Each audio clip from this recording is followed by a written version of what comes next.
Po elektronski pošti 15.9.2015 ste prejeli vprašanje državnega svetnika Alojza Kovšce v zvezi z reševanjem problematike prevoznikov, ki svoje prevoze izvajajo na ozemlju Zvezne republike Nemčije. Predlog sklepa državnega sveta ste prav tako prejeli po elektronski pošti 15.9.2015. Ali želi predlagatelj vprašanj podati kratko obrazložitev? Izvolite. Besedo ima državni svetnik Alojz Kovšca. Hvala za besedo, spoštovane kolegice in kolegi. Na tem mestu sem že večkrat opozoril, da Republika Slovenija kot država zelo sramežljivo zastopa interese našega gospodarstva že na evropskem trgu, kaj šele kje druge. Jaz si bom dovolil tukaj v zvezi s tem vprašanjem povedati, da gre za podobno dogajanje. Vprašanje ste dobili na klop, vam ga ne bom bral. Zakaj pa pravzaprav gre? Republika Nemčija je svoje gospodarstvo zaščitila na ta način, da morajo slovenski prevozniki, ki opravljajo prevoze na nemški teritorij in so s tem konkurenčni nemškim ponudnikom tovrstnih storitev, že na začetku leta državo Nemčijo obvestiti poimensko o tem, kateri vozniki, s katerimi tovornjaki, iz katerega podjetja bodo vozili. Zdaj so razen tega se spomnili še enega ukrepa, in sicer, da morajo slovenski avtoprevozniki nemškim organom predočiti poročila o tem, kateri voznik je koliko časa na teritoriji Republike Nemčije opravljal prevoze in to dokazati ne samo z izplačilnimi listami, pač pa tudi z bančnimi izpiski, vse skupaj pa prevedeno, sodno prevedeno v nemški jezik, kar predstavlja pa res veliko oviro za naše gospodarske subjekte. Glejte, že to, da avtoprevoznik mora na začetku leta predvideti, kdo bo vozil, v primeru bolniških izpada, menjave služb, za njega pomeni dobesedno izgubo posla, če ni že vnaprej v začetku leta predvidel večje število voznikov, kot jih bo dejansko uporabil in to poimensko določenih. Sodni prevodi vseh teh dokumentov stanejo kar nekaj. Povrh vsega pa Republika Nemčija tudi ni predpisala, na kakšen način oziroma katero dokazilo zadostuje, da bi bilo razvidno, da so ti šoferji res vozili toliko časa na teritoriji Republike Nemčije. Tahografi na primer tega ne omogočajo.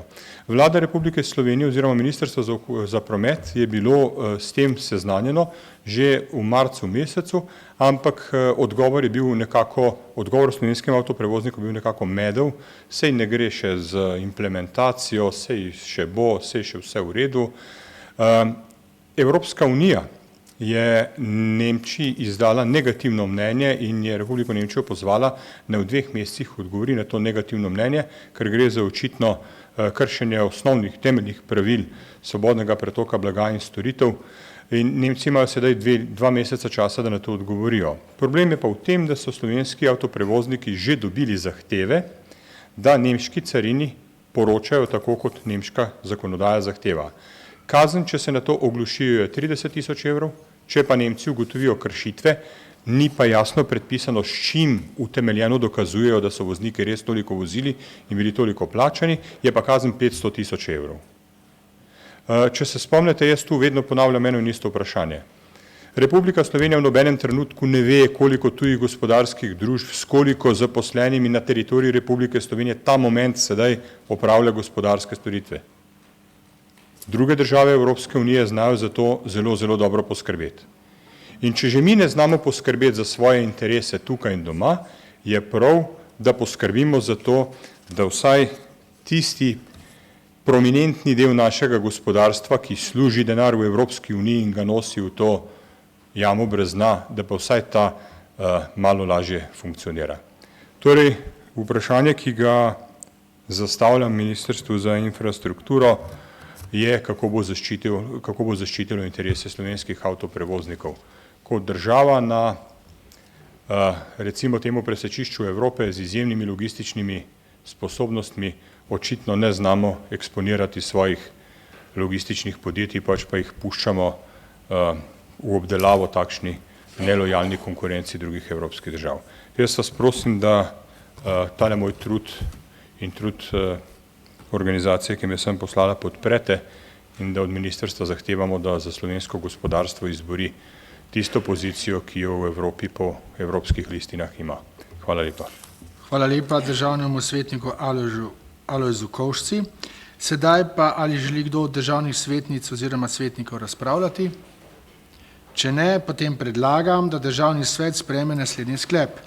Državni svet Republike Slovenije podpira vprašanje državnega svetnika Alojza Kovšce in predlaga Ministrstvu za infrastrukturo, da vprašanje prouči in na njo odgovori. Najprej prosim za prisotnost. Kdo je za? Kdo je proti? Torej, prisotnih je 32 državnih svetnikov, 32 je glasovalo za, proti nihče.